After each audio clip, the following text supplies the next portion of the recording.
नमस्कार. श्री स्वामी समर्थ सर्वांना. आजच्या व्हिडिओमध्ये तुम्हा सगळ्यांचं खूप खूप स्वागत आहे. स्वामी तुम्हा सगळ्यांना कायम सुखी ठेवो ही स्वामीचरणी प्रार्थना करते आणि आजच्या व्हिडिओला सुरुवात करते.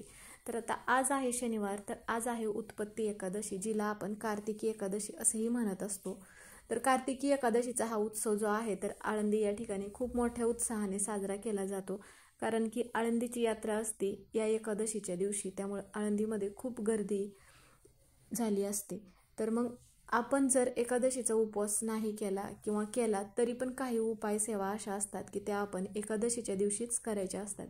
आता वर्षभरात ज्या एकादशी येतात त्यापैकी कार्तिकी एकादशीला पण अत्यंत महत्त्व दिले जाते. कारण की ही एकादशी जी आहे तर ह्या एकादशीच्या दिवशी आपण उपवास पण करायचा आहे आणि काही सेवा पण करायच्या आहेत.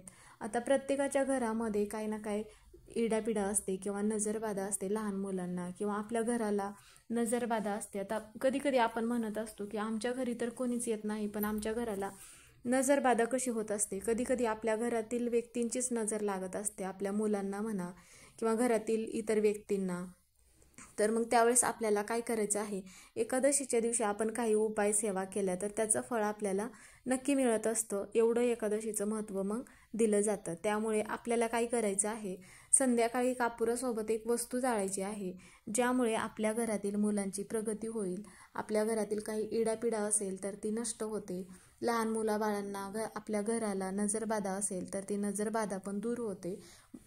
म्हणूनच मग आपल्याला ही वस्तू एक जाळायची आहे. कारण की कापूर घरात जाळल्यामुळे घरातील नकारात्मकता दूर होते, इडापिडा दूर होते. एवढं महत्त्व कापुराला दिलं जातं. तर त्याचबरोबर काही वस्तू आहेत ज्या आपल्याला कापुरासोबत जाळायच्या आहेत. तर तीच माहिती आपण आजच्या व्हिडिओमध्ये घेणार आहोत. व्हिडिओ शेवटपर्यंत बघा, म्हणजे तुम्हाला माहिती पूर्ण समजेल आणि तुम्ही पण हा उपाय आपल्या घरातील नकारात्मकता, इडापिडा, नजरबाधा घालवण्यासाठी उपाय करू शकाल. तर व्हिडिओ जर आवडला तर व्हिडिओला लाईक करा. चॅनलवर नवीन असेल तर सबस्क्राईब करा, म्हणजे अजून वेगळे व्हिडिओ टाकल्यानंतर तुम्हाला मग माहिती होईल. तर सगळ्यात पहिली गोष्ट म्हणजे जर आपण एकादशीचा उपवास केला तरच हा उपाय करू शकतो का, तर नाही. जरी तुम्ही उपवास नाही केला तरी पण तुम्ही हा उपाय करू शकता. फक्त महिलांना मासिक धर्म असेल तर मग हा उपाय मग महिलांना त्यावेळेस करता येणार नाही. त्यावेळेस घरातील इतर व्यक्तींनी हा उपाय केला तरीही चालेल.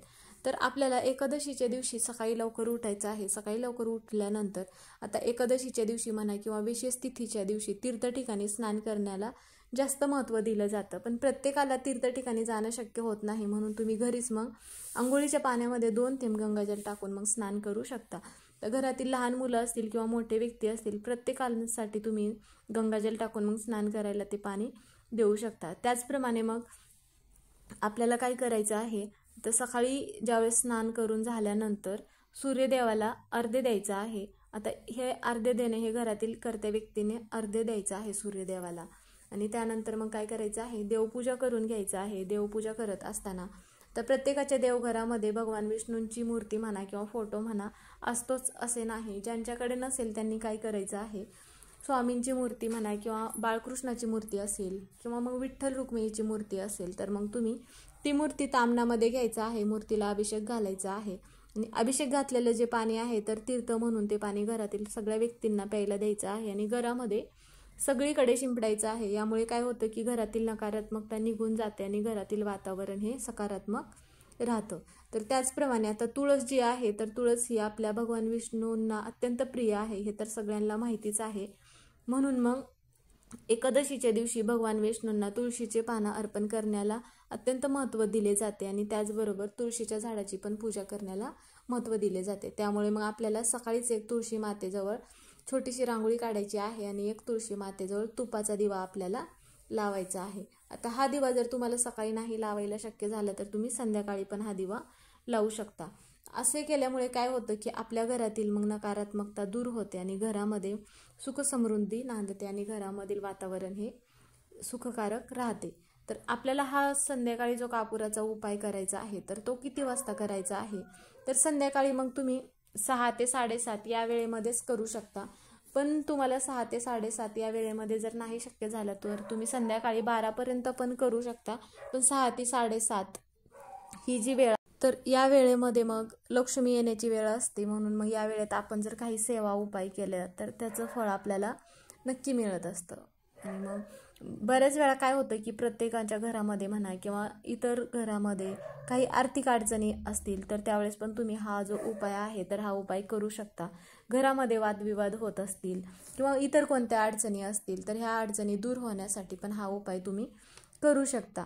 त्यासाठी काय करायचं आहे, आपल्याला देवघरापुढे एक आसन घेऊन बसायचं आहे आणि देवघरामध्ये एक दिवा लावायचा आहे आणि 2 कापूराच्या वड्या घ्यायच्या आहेत. आता हा कापूर जो आहे तर तो भीमसेनी कापूर घ्यायचा आहे, कारण की भीमसेनी कापूर हा जो आहे तर तो त्याचा सुगंध जो आहे आपण कापूर जाळल्यानंतर त्याचा सुगंध माता लक्ष्मीला अत्यंत प्रिय असतो. घरामध्ये आर्थिक अडचणी असतील तर त्या दूर होण्यासाठी मदत होते आणि घरामध्ये कापूर जाळल्यामुळे देवदोष म्हणा पितृदोष दूर होत असतो. म्हणून मग भीमसेनी कापूरच घ्यायचा आहे. जर नसेल तुमच्याकडे तर तुम्ही साधा कापूर पण घेऊ शकता.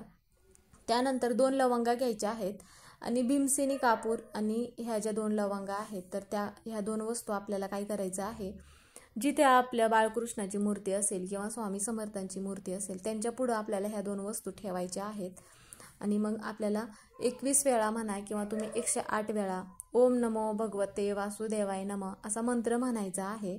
आणि त्यानंतर काय करायचं आहे, एक कापूर जाळण्याचं तुम्ही भांडं घेऊ शकता किंवा मग तुम्ही एखादी पंती घेतलात तरीही चालेल.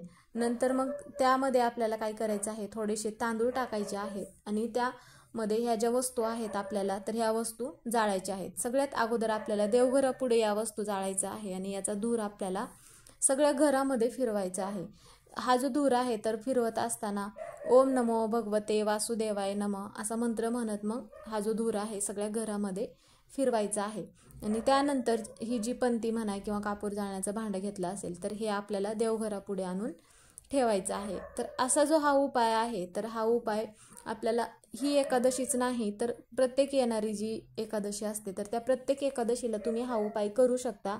हा उपाय केल्यामुळे आपल्या जीवनातील ज्या अडचणी असतील तर त्या अडचणी दूर होतात आणि आपल्या घराची पण प्रगती होते, घरातील मुलांची प्रगती होते, घरामध्ये काही इडापिडा असेल नजरबाधा असेल ते दूर होते. तर प्रत्येक वेळेस असं नाही की आपण एकच वेळा उपाय केला आणि एकाच वेळेस आपल्याला ज्या आपल्या घरातील दोष आहेत तर ते दूर झाले पाहिजेत. पण हळूहळू का होईना तुमच्या घरातील हे जे दोष असतील काही अडचणी असतील तर त्या हळूहळू तरी दूर होण्यासाठी मदत होत असते.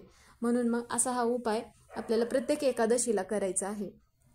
बरेच वेळा काय होतं की कापूर घरामध्ये जाळल्यामुळे नकारात्मकता दूर होतच असते पण माता लक्ष्मी पण त्या घरावरती प्रसन्न होते आणि जिथे नकारात्मकता नसते तर त्या ठिकाणी माता लक्ष्मी ही कायम वास करत असते. म्हणून आपल्याला असे उपाय मग अमावस्या असेल पौर्णिमा असेल किंवा एकादशी असेल अशा विशेष तिथीच्या दिवशी आपल्याला हे असे उपाय आवर्जून करायचा आहे.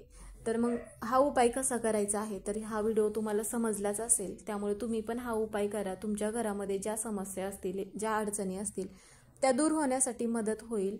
तर आजचा व्हिडिओ हा इथे संपला. व्हिडिओ कसा वाटला कमेंट करून नक्की सांगा. व्हिडिओ पूर्ण बघितल्याबद्दल धन्यवाद.